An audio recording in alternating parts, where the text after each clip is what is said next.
حضور سے محبت ہوتی ہے تو بہانے نہیں کرتا بندہ کہ اب میں رمضان سے نماز شروع کروں گا، حج کر کے آؤں گا تو نیک بنوں گا، داڑھی رکھوں گا تو لوگ کیا، پھر یہ بہانے ختم ہو جاتے، اس لیے کہ محبت عمل کرنا آسان کر دیتی، محبت آسانی پیدا کرتی۔ حضرت ابو بکر صدیق رضی اللہ تعالیٰ عنہ سے کسی نے پوچھا تھا کہ آپ سب سے زیادہ راضی کب ہوئے؟ حدیث بخاری مسلم میں بھی ہے، پر کنز المال سے عرض کر رہا ہوں، وہاں تفصیل زیادہ ہے۔ حضرت ابو درداء رضی اللہ تعالیٰ عنہ فرماتے کسی نے پوچھا راضی کب ہوئے؟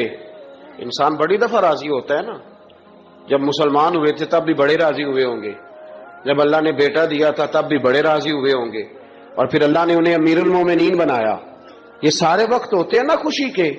کہا راضی کب ہوئے؟ تو صدیق اکبر بیٹھ گئے، فرمانے لگا بتاتا ہوں۔ بتائیے۔ فرمانے لگے اس دن بڑا ہی راضی ہوا تھا جس دن میں نبی پاک کو مکے سے مدینے لے کے جا رہا تھا۔